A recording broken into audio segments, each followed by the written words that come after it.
do so many things that really touched me. And I was like, wow, he really wanted to do good things. He really wanted to transform his life, right? And his journey has been amazing. Even without my true life, he's been in this journey for so long. His family, the support of the family, it's been awesome. I don't know, the family of man, I'm like, oh my God, if anything happens one day, keep the family. Oh my God, incredible. Like, we can see the family, the pillars that Sharon taught before, and all of these foundations and everything. Family is so important. My heart is so full for that part. I've been learning so many things about family, about what's true love, and value that part of life, right? God has been amazing. He gave me an amazing family because they're my family right now. And I'm so happy to present you here today, officially share his story and everything. Matthew Smith. Woo! All right. We choose that song. Let's go. Stand up. Let's stand with him. Let's go. All right. Yeah. Come on up. Come on up. I'm sitting. Yeah. Well, I'm getting ready for this, and I've never been a fighter or a boxer, and for whatever reason, I'm sitting there, and I'm like, I don't know why. I'm not really sure. But hey, let's shake it out a little bit. We're gonna go through a roller coaster of emotions here, and I'm really excited about that. It's gonna be a lot of fun. And thank you, Maria. Thank you so much. Hello. Yeah, good. Everybody can hear me okay? Everyone can hear him well? Yes. I'll speak nice and loud as well. All right.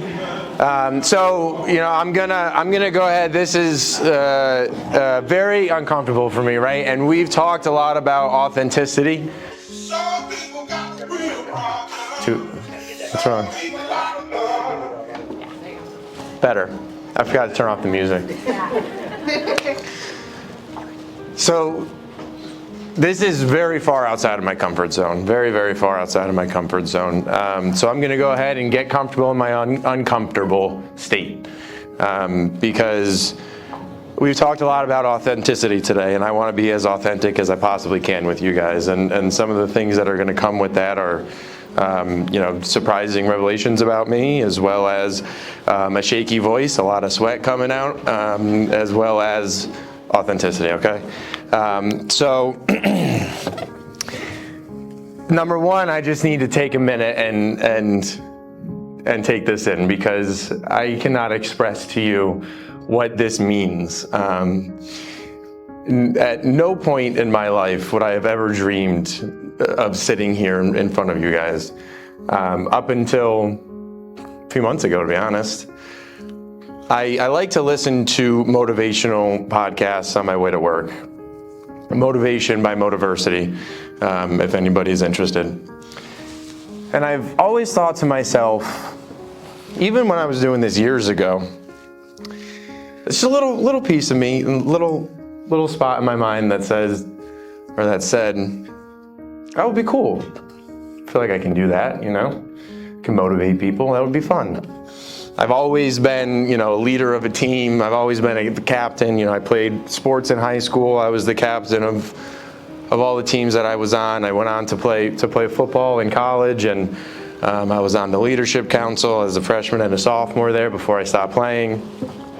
I don't know what it is. My mom always says people are attracted to you, and so I think it just took a really, really, really long time for me to understand what that meant and who I am, really.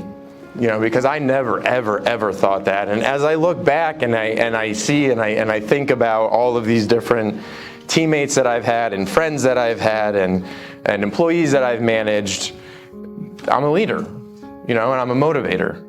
And it took me a long time to understand that, and so here we are today. And I want to start this off right now by taking just 30 seconds. Close your eyes for 30 seconds, and I want you to think about a time that you were truly happy. Maybe you can think of the happiest moment of your life, but a time that you felt you were truly happy. And I want you to really try to tap into that feeling right now. as best you can. Maybe it's a warm sensation coming across your body. Maybe a smile starts to form across your face.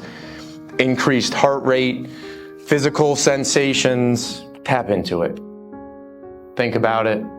Feel it.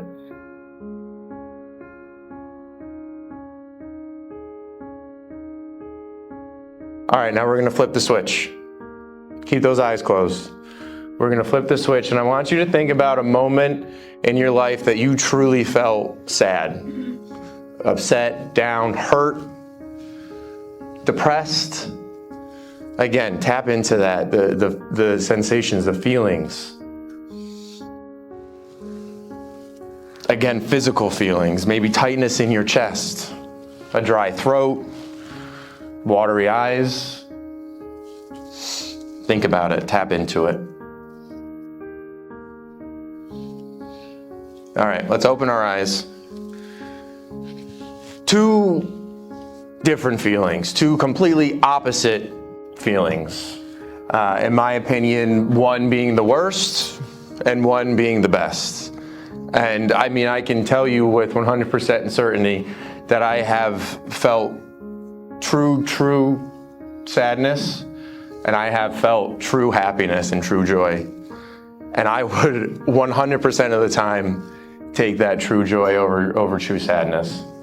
And so that leads me really into the next thing that I want to talk about, or the first thing that I want to talk about. So I found this study that was conducted in February of 2023. And it was a study about depression. Very, very simple study. It was a poll. It was sent out, and there was 2 questions that were asked, okay? The first, has a doctor or a nurse ever told you that you've had depression? The second, do you currently have, or are you currently being treated for depression? Simple, right?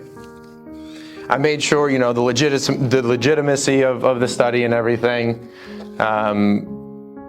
comes from a very reliable source, but it didn't really have that much information, right? So what it says is 17.8% of Americans currently suffer from depression. 17.8%, right? That's a lot. 29% have been diagnosed with depression in the past. I mean, that's over a quarter, that's 1 in 4, that's over 1 in 4 people. I mean, that's mind-boggling to me. So again, the article that I found on that didn't go into too much detail, but it sent me to another article. There was a link within that article that sent me to the real numbers, the actual numbers, right? And I'm not going to talk too much about all of that. But about 280 million people worldwide live with depression. The age group with the highest prevalence of depression is 18 to 29. 21% of people in that age group have depression. And it doesn't vary very much. I mean, let's see here. Age over 65, 18.4. Between 45 to 64, 18.4. 30 to 44, 16.8%. I mean, it's everywhere. It's all age groups, it's all genders, it's all races, it's all ethnicities, okay? And then, I mean, the craziest part about these numbers to me was that in that article, it said that the numbers were probably even higher, right? Because you have people that can't afford healthcare, right? You have people who are lying, right? That are putting on that mask and pretending that they're okay and they're not, even to their doctors. Mind-boggling, what the number could actually be to me. Like, wow. Worse, definitely worse than I had expected. But I think that so many people, I know that I was, we're afraid of the stigma that comes along with it. you know, of not having the perfect life or the great life, or, oh my God, you see them on Instagram or you see them like on Facebook, look at that. They're always so happy. Oh, I want that. You don't know what's behind that picture. What happened right before that picture?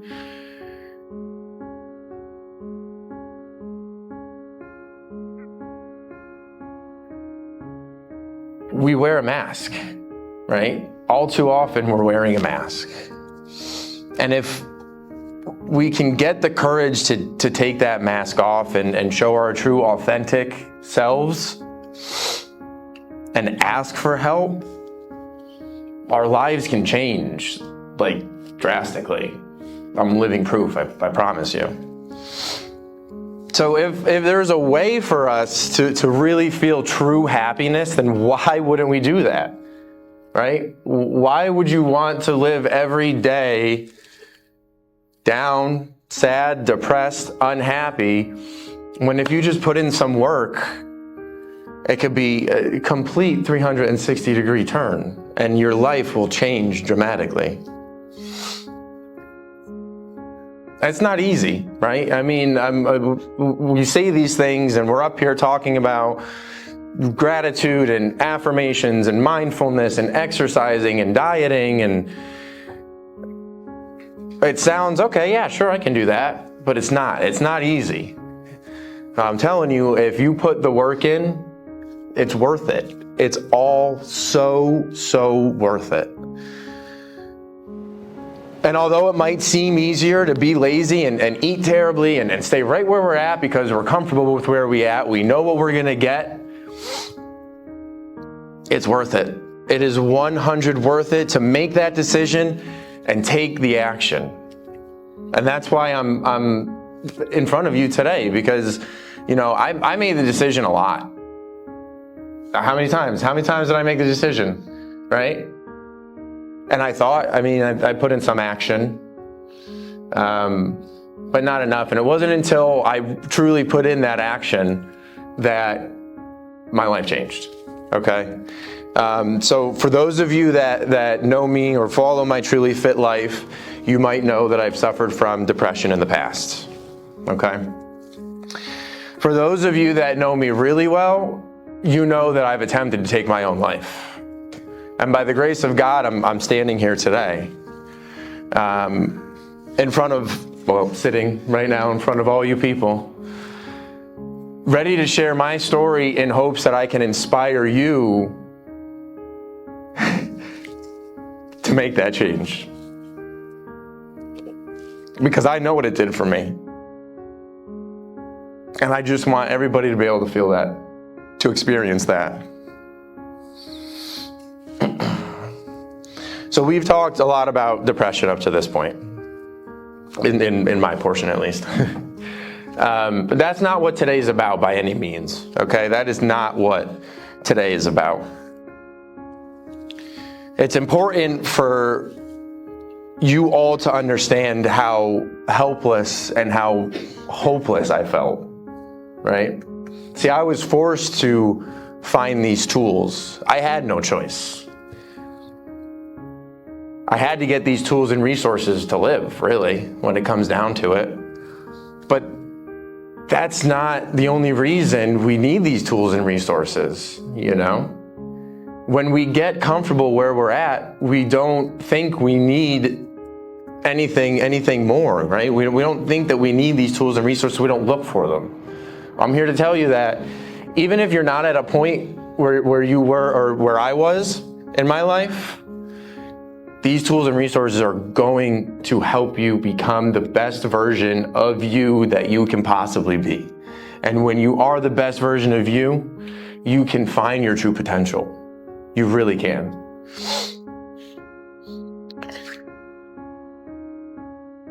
So today's about getting unstuck.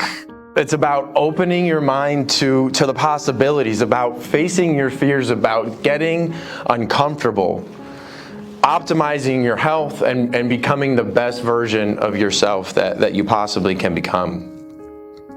And you know, I feel like I've used this word a few times, stuck, right? We get stuck. Does anybody know what it feels like to be stuck? Yeah? We got some nods here. Love it. Hate it, really, right? I mean, I love that we can all relate, but kind of sucks that we all know what it feels like to be stuck, doesn't it? And it's easy to stay there, right? We don't want to leave because we don't know anything else. This is what we know, and changes are scary, and we're afraid to fail. But I can promise you that a life lived with open doors, a life lived where you're open to receive, is much, much better than a life lived with closed doors, and a life where you do not want to receive. So my story starts very simple. I had an extremely normal childhood, I would classify it as. I was raised in Moscow, Pennsylvania. I went to North Pocono High School. I have two amazing parents. I have two amazing sisters. My family couldn't be closer. I'm closer with my cousins than people were with their best friends, you know, and my cousins and my family are here to support today. I was loved, I was supported. I played sports, I had friends, I even had a few girlfriends, believe it or not. Normal, you know, it was normal. I went to college and I played a little bit of football. I actually went to college, I went to Moravian because I wanted to play football, you know? And it's a D3 school, for those of you that don't know. Division III. I wasn't going to the NFL or anything, by no means. It would have been amazing, don't get me wrong, but after 2 years and 2 injuries, I decided that D3 football wasn't for me. I was putting stress on my body, my grades weren't great. And I really didn't realize this until just, maybe a month or two ago, when I was talking to my aunt about my journey. But there was an identity change or an identity crisis there when I stopped playing football. See, my whole life was wrapped around sports. It's how I made my friends.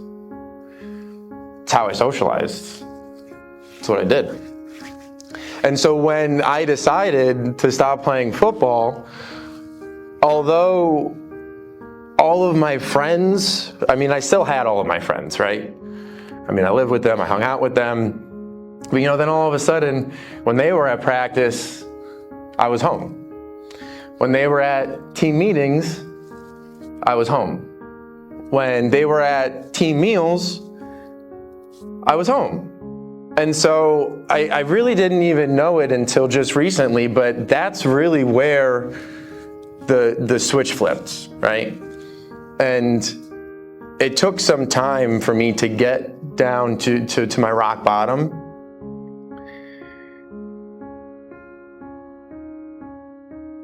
That's it. It took some time for me to get down to my rock bottom. So for those of you, some of you might know, most of you might know, I don't know. Either way, I've been married before, right? So Marie is going to be my second wife. And I met my first wife in college. We eventually got married about 6-ish years later. But in that 6 years, see, when I met her, I felt at that time like me, right? And she was an amazing person. She was way too good for me. There's no question about it. But obviously she saw something in me, right? There was something there. The problem is that what she saw in me, it was on the verge of going out the door. She saw the end of the good Matt.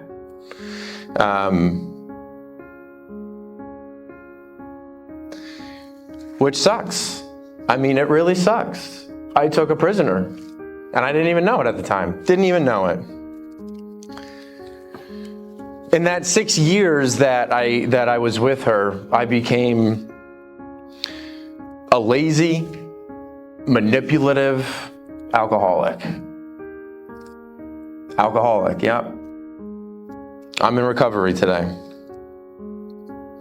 And I can't really pinpoint where that change happened in our relationship. I'm not really sure where the tide turned from healthy, loving, good relationship to one of, being unhealthy, negative.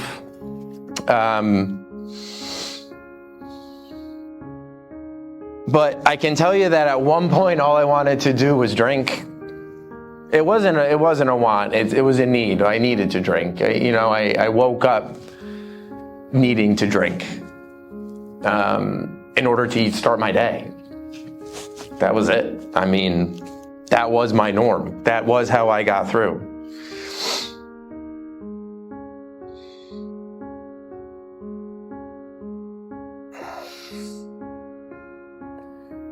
I crossed that line.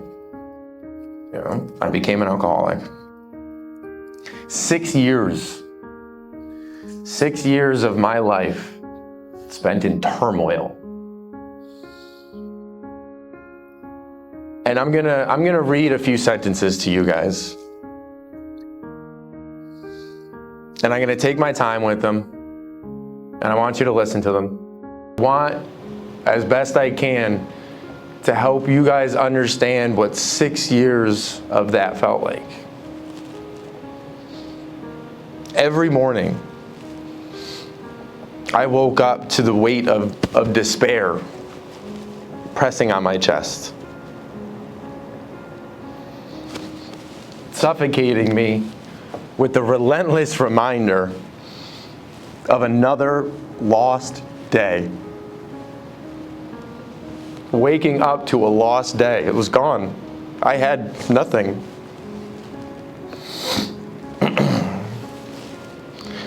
Felt like, has anybody ever felt like they were drowning? Okay.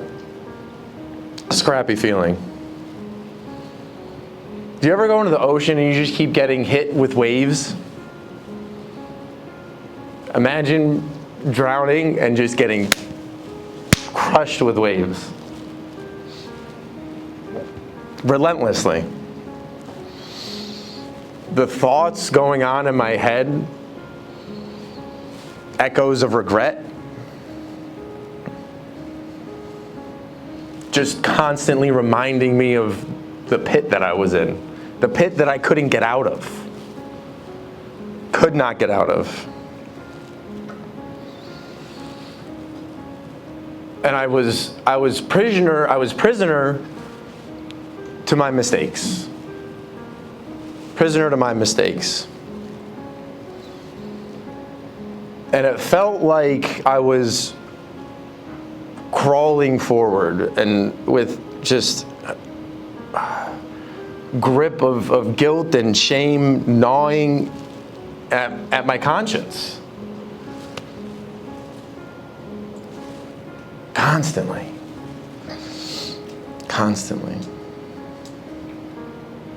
Any self-worth that I had was ripped away from me. Any self-worth that I had. Fearful. Fear gripped me. Fear ran me. Because I didn't know what the future held.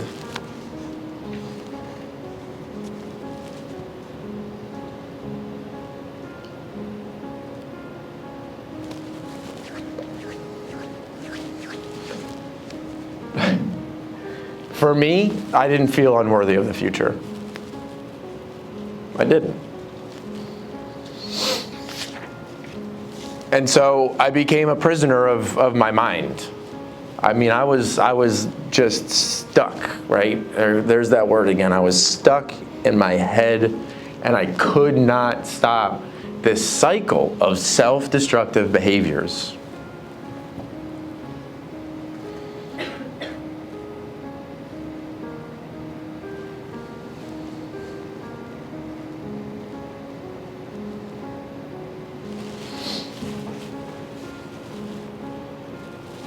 I looked at myself in the mirror and it was a shell. There was nothing inside. There was nothing. The physical form was there. But I felt empty. I felt lost. I didn't know what to do. I really didn't. And I got to the point where, I had hurt my wife and my family, the people that loved me so much, and the people that I love so much. I hurt them over and over and over and over again. Over and over. All I wanted was for it to stop. That's all I wanted. I did not want to keep hurting the people that I love so much. I couldn't keep relapsing. I couldn't keep dragging them down with me. I just had to make it stop. And so taking my life was my solution. Trying to take my life was it. Because if I wasn't here, I couldn't hurt anybody. That was my thought process. If I wasn't here, I can't hurt my mom again. I can't hurt my dad again. I can't hurt my sisters. I can't hurt my cousins. I can't hurt my wife. I'm not here. I can't do that. By the grace of God, I was unsuccessful. And by the grace of God, I'm here today. And it has been 2 years, 2 months, and 15 days since my last drink.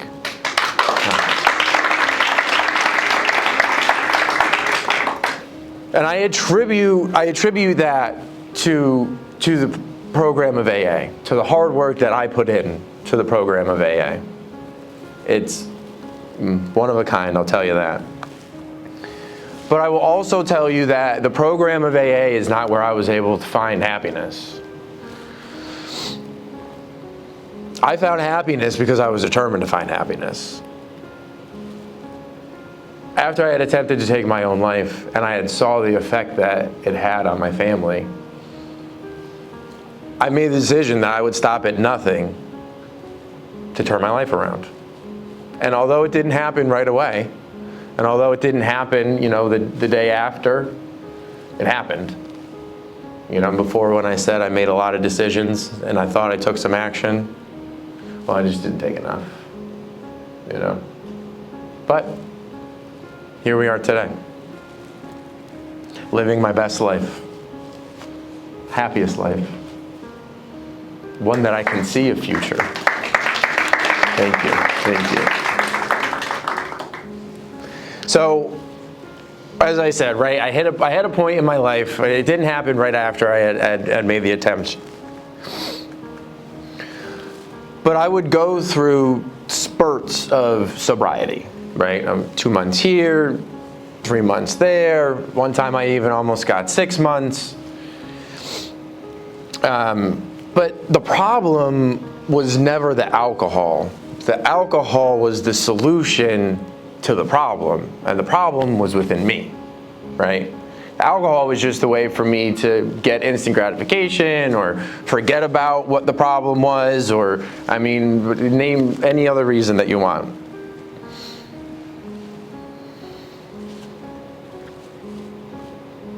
So many times I had been doing all of this work to stop drinking.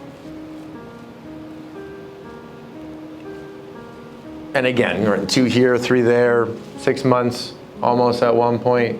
But the depression never went away. So I was sober, and I was working the program of AA, but I was still depressed. So I relapsed. I kept relapsing. I couldn't find the solution to me outside of alcohol. Alcohol was still my only solution. And so when it got to the point that I gave up again, I went and drank.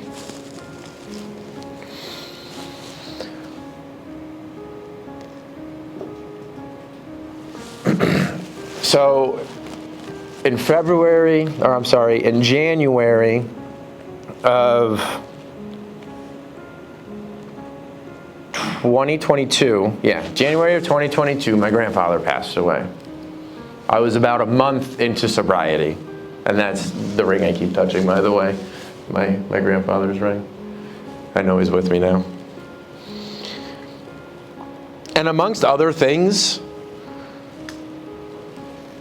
at that point, amongst other things, I'm here today sober. And amongst other things, he is the reason that I'm here. But it was that moment that I made the decision that I want my grandfather to be proud of me when he looked down on me. And I can say now that I know he is, with no doubt in my mind.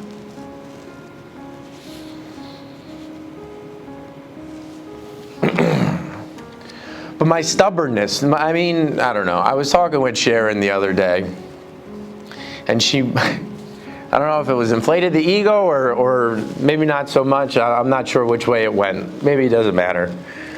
But I realized that the strength that allowed me to go through that turmoil for so long is the same strength that's going to allow me to create my best life. Pretty cool, huh? So I made the changes. I took the suggestions. I started exercising regularly again. I changed my diet. I went outside of my comfort zone. I found something that I really, really love to do, and I changed my career path. I started meditating. I did daily gratitude lists, daily affirmations, talking to myself in the mirror, feeling like an idiot. But I love myself more now, I can tell you that. I can tell you that without doubt, without a doubt. Breathing techniques, I was able to take some into practice or put some into practice before I came up here as my heart was beating and the anxiety was coming through. Calm it down, bring it back. Because we got this, right? We got this. I did a bunch of different things, and some worked and some didn't. You know, some worked and some didn't. But I would never have been able to find out what did work if I didn't try it all, right? So, again, I did all of these things. Some worked, some didn't, blah, blah, blah. We're here a couple years later, and I'm going to tell you a little story, quick story. And it might seem really simple, right? And it might seem like not a big deal. But the years that I've worked on getting these tools and resources kind of all came together in this one little story. So a few weeks ago, Maria and I, we woke up for an early morning workout. So as we're getting ready for this retreat, I mean, it's been crazy. It's been absolutely crazy. Stressful. I mean, so much anxiety. We've been at each other's throats. But she wanted to work out every morning at 6 o'clock. Like, okay, all right. So 5 a.m. wake up, get there at 6. We'll work out, and then we'll go to work, right? So I was thinking one particular morning that I would be a gentleman. We have about a 2-minute walk to get to our cars, right? And again, this was just a couple of weeks ago, so it was frigid. It was cold. And so I take the dog out, and I bring the dog down to the car, kill 2 birds with 1 stone, put her in the car, Maria's car, and I drive it up right out front of the apartment. And I keep it on, I turn on the heater, I take the dog for a little bit longer of a walk. She goes to the bathroom, we go inside, all is well. We both leave for the gym. I'm about a minute outside of the gym. I don't have my phone. Like, I have my Apple Watch and it's not connected. I'm like, why isn't it connected? So I start looking and I don't have it. It's not in my car or else it would be connected to my watch.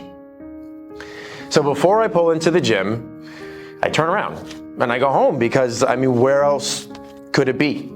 You know, and as you guys are listening to this story, I'm sure you can figure that out. So I get home and still it's not connecting. I can't connect. I'm like, what is going on? And I was so mad going through my apartment. I started throwing things. I was like, where could this? And then it hit me. It's like, oh my God, I brought Marie's car up this morning. It's got to be there. It has to be. So we don't have a landline. Right? I don't have my cell phone. I have no way to communicate with anybody at this point. And I'm thinking to myself, I wonder what Maria's thinking, because I was right behind her. You know, we drove in at the same time. Anyway, we get there. I get there. Livid. Absolutely livid. Go in her car, it's right on the floor, pick it up. And I go downstairs, and Maria's mad at me. And I was like, oh no. I was like, you don't even know what just happened. So now we're mad at each other, starting to work out. We finally get there, I get there 35 minutes later, and we start the workout.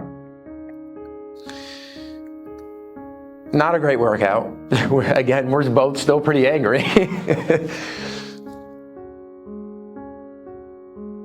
And I thought about the past Matt, and what past Matt would have done.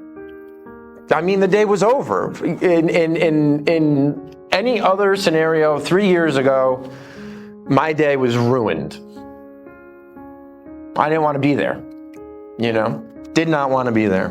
But I took the tools and the resources that I learned, and I sat in our break room for 2 minutes, and I breathed, and I said to myself, why would you let this ruin your day? Why? So I did the math. Not at that time, but before, when I was writing the speech. So I did the math. 30, 35 minutes out of my day, it's like 2%. It's like 2% of your day.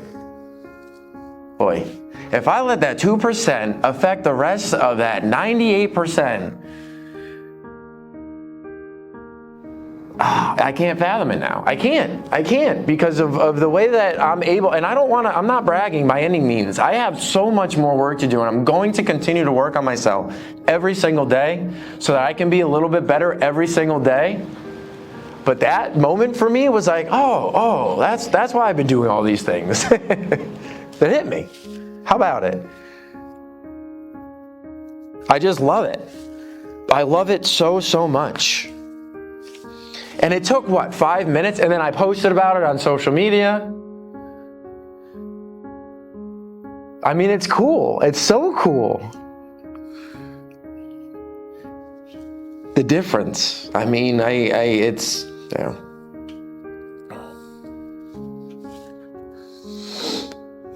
So I think that most of the people in here can relate to that story, right? I mean, maybe a bunch of little things go wrong in the morning. Maybe it's one big thing that goes wrong, you know. At that point, you have two options. You let it affect the rest of your day, or you don't.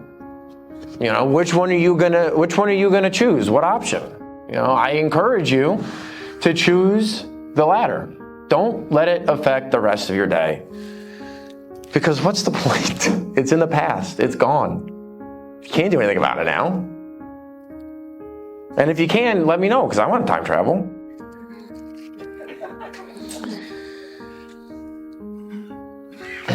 And I feel like, I don't know, you ever hear this saying, it's simple but not easy. Simple but not easy. Does everybody understand what that means? Yeah? Simple but not easy. The concept of it is so simple. But the work that you have to put in, oof, that's not easy. And it's taken a lot of practice.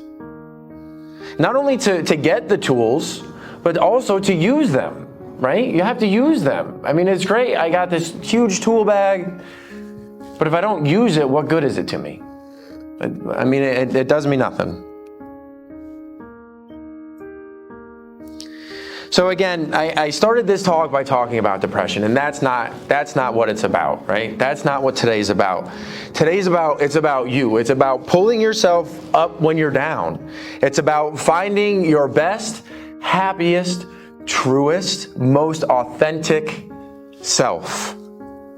One that allows you to find your passion and look for those opportunities, new opportunities. One that will teach you to face your fears. Because the possibilities on the other end, literally limitless. Limitless. You know, and I couldn't, Maria, meeting you has just been, honestly, probably the biggest change in my life. If you guys know anything about me, I feel I am not spontaneous. I do not want to go anywhere. I do not want to do anything. I'm perfectly happy sitting at home watching TV, Friends specifically. Well, I wonder where I get it from. And Maria has just taken me outside of that comfort zone so much, and I could not be more grateful for that, because I have learned that I'm missing out on so much. I mean, missing out on life. If you don't do something, then you can never find out what happens. Right? I mean, it's as simple as, okay, another example.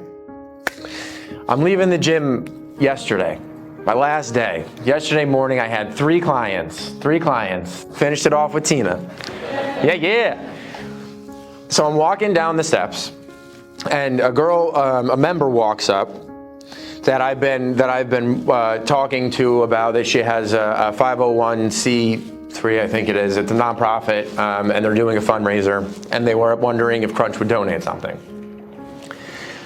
And so on my way down, I saw her, and I had just responded to her email a little while ago, and I said, listen, today's my last day at Crunch. I logged out of the email. The response that I gave you copied our general manager. He's on there too. Just wanted to give you the heads up. And so she starts asking me what I'm doing. What are you doing? What are you doing? Turns out she's a nutritionist herself. My Truly Fit Life, we have a certified nutrition coach, we have a certified personal trainer, we have a certified holistic nutritionist and health and wellness coach. And so I explained to her a little bit about me and Maria and what My Truly Fit Life was. And she goes on to tell me that, again, she's a nutritionist, and a few years ago, her life really took a turn. For the worse. Not for the better, for the worse. And she was not able to help her clients as much as she wanted to. And she made that very clear with them. And a lot of them were very understanding with that. But she still has those people. I mean, she's been doing this for a long time. And she still has those people that are looking for help. And people that will reach out to her every once in a while. And she goes, I would love to have someone to send them to. And I'm like, yeah, please. Okay. We'll take it, absolutely. So we're gonna sit down next week and talk, but it's little things like that. Normally, I would not have said anything to her. I would have said, hey Jen, have a great workout, right? But my mindset has changed. And so I took the time, and I mean, it's a stairwell in a parking garage. I mean, it's not warm, it's cold. It was on a cold morning. Yesterday was freezing, actually. But I never, ever would have done that in the past. I mean, not in a million years.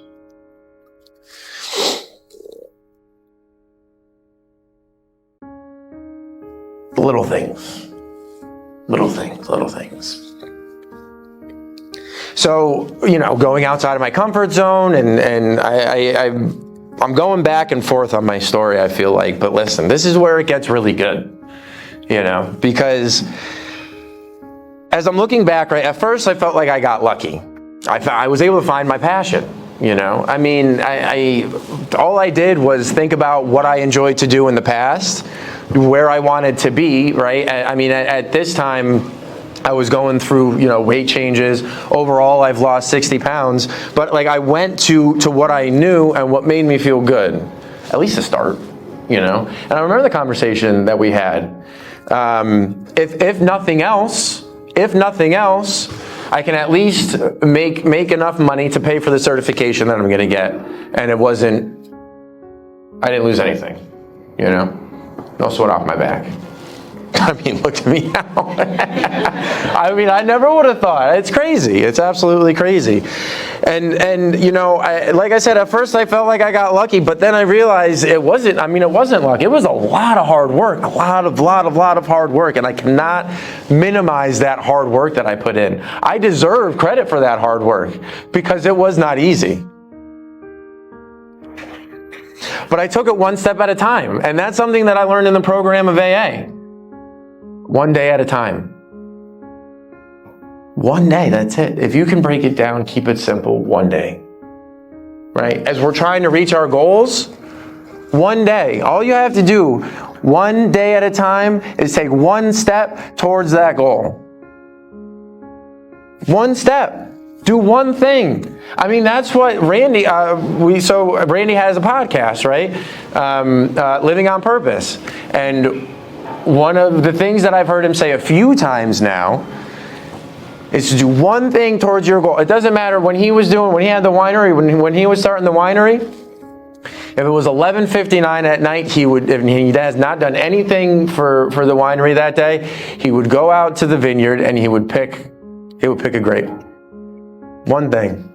Keep it focused. Keep it front of mind. One thing. So I made this huge career change. Huge career change.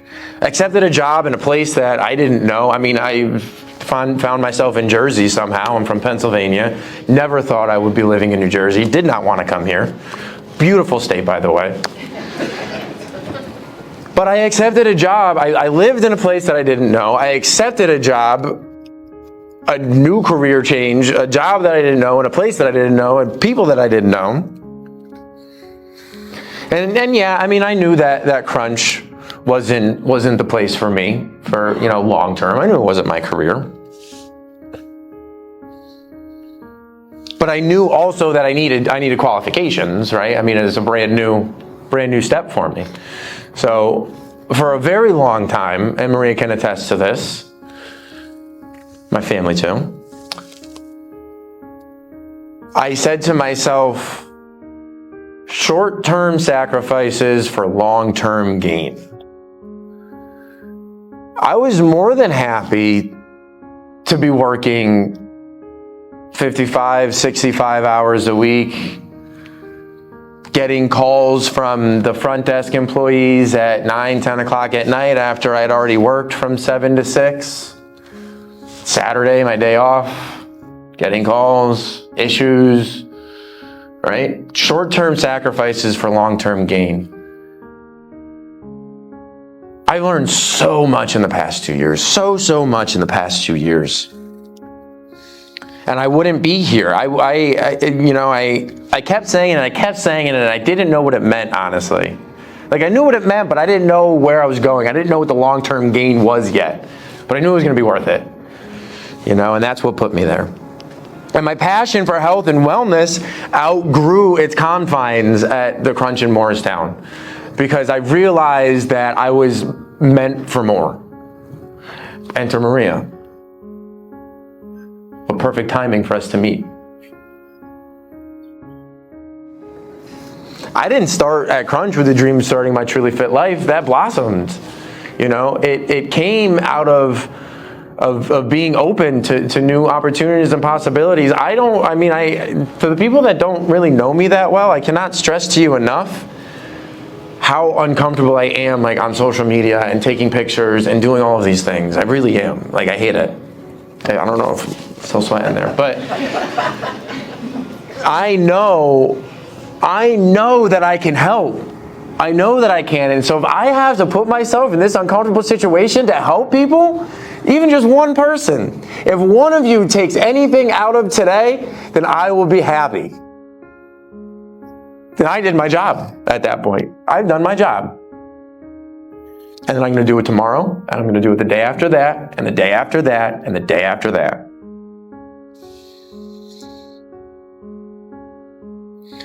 I was going to give you guys a little warning in the beginning that, I have this, and I didn't want to use it, and then I did want to use it.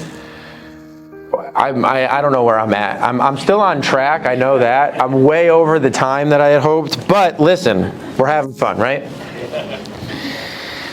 This whole thing, it's been a really, really big commitment. Okay, and I don't want to.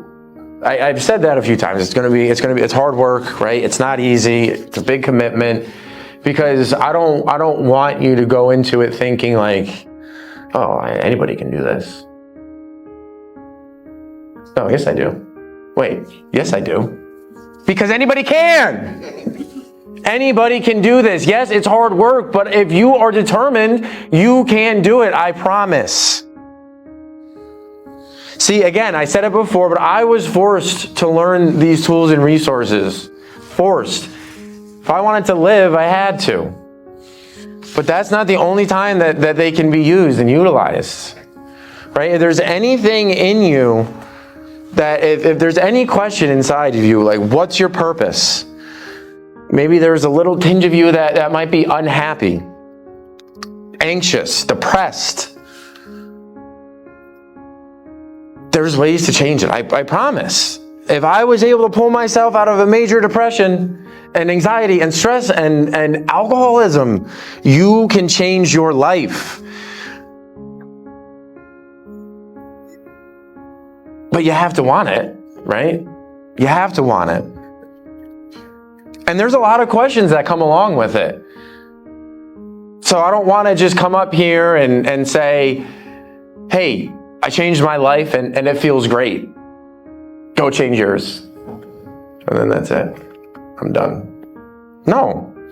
I want to help you, right? That's what I want to do. I want to help because I was able to get out. And those questions that I asked, like, how am I supposed to do this? Where do I start? How do I know what I'm passionate about? I mean, the answer was really simple. Once I was able to clear my mind, right? Once I was able to take a step back and break it down simply, again, I decided to get the certification just because, like, working out, I felt good. I felt really good. Working out became my meditation, you know? I mean, when I was at the gym, I was just at the gym. And then I lost all this weight. Then I started to build muscle. And all of a sudden I had confidence. And I was like, what the heck is this? Confidence. Wow. This is what it feels like? You need to take it one day at a time. One simple day at a time. One step at a time. Start small. Create those little rituals, right? Maybe add one a day. Maybe in the morning, right? You start on your drive to work listening to a podcast. Maybe at night you take 10, 15 minutes to read. Little things here and there, right? Maybe you seek a therapist. I'm a big advocate for therapists. Everybody should be in therapy. Everybody. Even if your life is perfect. Impossibly perfect. But really the bottom line is that you need to open your mind, you know? You have to open up your mind. And you need to keep reminding yourself of your goal, right? You need accountability boosters. You need people around you to motivate you. You need support. Right? Because in our own head, we're going to talk ourselves out of it. You need somebody there that's going to talk you into it sometimes. Not all the time, but sometimes. And I can promise you that if you do just those, now I didn't give you anything specific, right? I kept it general and I kept it easy, right? But if you do those things, right, you'll get there. You'll be better than you were the day before. Even just a little bit. Every single day. There's a lot of days in a year. 365, 366 this year. Every single day, though, you'll get a little bit better, you know? And really that's the goal. And for me, it started with diet and exercise. Now, that doesn't necessarily have to be the case for you. Now, I will say that you have to exercise. And I will say that eating healthy, you have to eat healthy.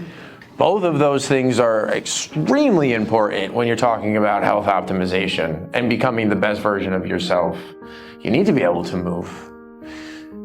Get a little bit of dopamine, get those endorphins going.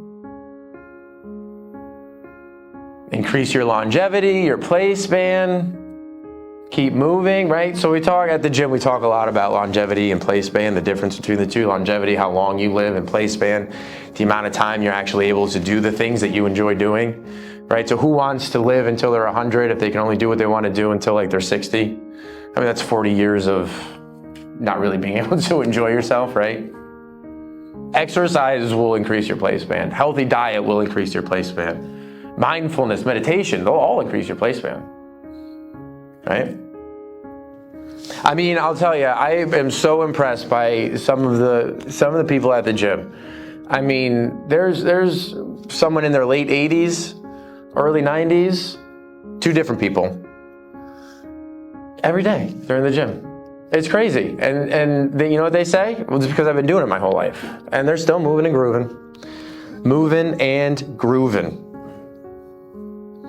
But I'll tell you that the benefits are endless. Absolutely endless. Reduced anxiety and stress, improved focus, improved energy, confidence. I mean, I can go on and on, right? On and on and on. Practice, though, I mean, practice makes perfect. And there's no unrealistic expectation that all of a sudden, if you want to change your life, you're going to go to the gym every single day starting tomorrow, right? That's too much. That's overwhelming. Again, start small. Start small. Take it easy. I'm going to go tomorrow. I'm going to hit the gym tomorrow, and then we'll see what Monday has to bring. You know, I'd like to go on Monday, but we'll see.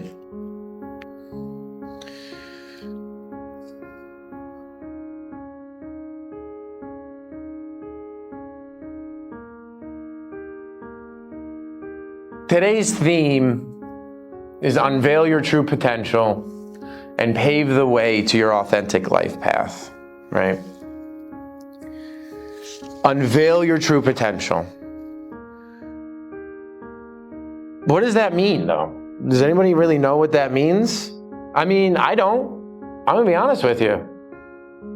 I don't know what my true potential is. I don't even know if I'll ever truly find it. Because I can't. I mean, I can't possibly know. But I do know that if I keep working every single day to find my true potential,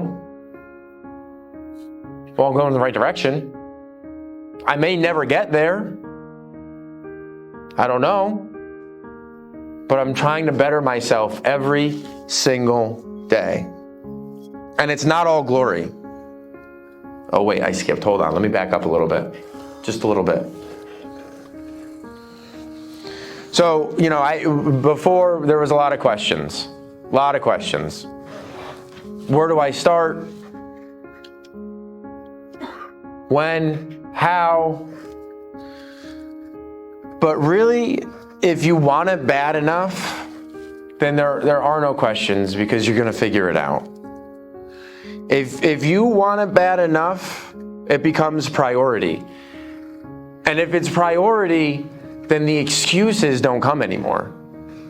If it's important enough for you, then there is no excuse good enough to stop you from doing it.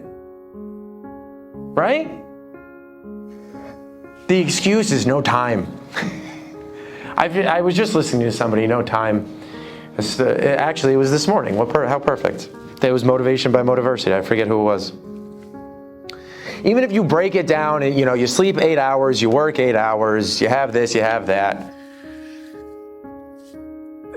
I wish I knew the numbers. Anyways, you're left over with 55 hours. 55 hours in a week. But no time is a terrible excuse. I mean, you can find time in that 55 hours, right? But again, if it's important enough, if it's priority, then it doesn't matter. There's no excuse. There's no excuse good enough to stop you from doing it. And even though it's not all glory, when you open yourself up, negative things, yes, negative things can enter your space, right? If you're open, anything can get in there. But you'll have the tools and the resources to knock them out, to get rid of them, to go through those times. There's going to be a lot of hard moments. I mean, life is life, right? We can't control it. Things are going to happen. It's balanced. It's just how it works. There's good, there's bad. But when we practice our mindfulness and we practice the meditation or the breathing techniques, or we're exercising regularly, or if we're dieting, or if we're reading self-help books or listening to podcasts, motivational speeches, going to retreats like this, if we're doing those things, then we have the tools and the resources to get through those hard moments. Because some of the moments can be really, really hard. I mean, really hard.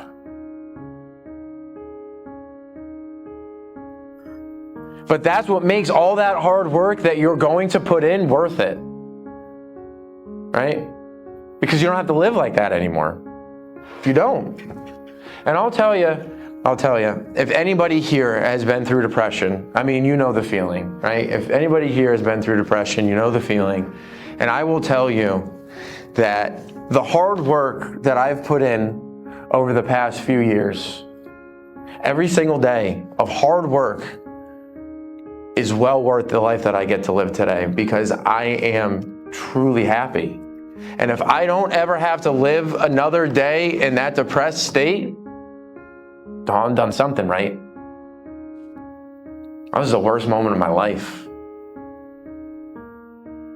Worst moment of my life. But listen, these tools and these resources, these things that we're talking to you about today, they're going to change your mindset. Change your mindset. Our minds are very powerful. Very, very powerful. And it can change those challenges, those hard times, into opportunities. If you look at it through a different lens, if you're able to see it from a different perspective, you can turn it around. And all of those things that are beating you down become an opportunity for you to grow. Right? A new possibility opens up.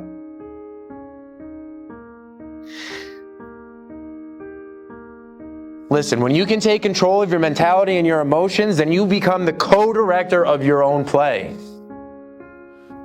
Right? We can't control everything. Not even what happens to us. We can't control it. And that's why we're the co-director. But you can control how you react to those things. When you're mentally strong, when you're emotionally strong, life changes. We talk about the 5 pillars of health, right? Mental, emotional. I mean, hey, listen, if you can optimize all 5 pillars of health, then again, you're doing something right. But for me, there's that mental and emotional aspect that I just could not get over. Could not get over. And the one that is the biggest to me today. The biggest for me today. And so when you become the co-director of your own play, then you can write your narrative. Because when bad things happen, you know how to handle them. And when you know how to handle them, new opportunities open. And I cannot express this enough. Opportunities that they can provide limitless possibilities that we never, ever in a million years would have thought that we could have done. Right here. Hello. Right now, I'm standing up, armpit sweat and all, hand raised high, because I found my true passion. Helping people, because I came from shit. I was down in the gutter. I was beaten. I was hurt. I did not know what to do. But by the grace of God, I'm sitting here today, and I put in the hard work. I put in the action. I took the steps that I needed to take, and I need to tell people, and I need to help people, because I know with 100% certainty that I'm not the only one. I am not the only one. And I'm going to help. I am going to help. I can promise you that. Thank you.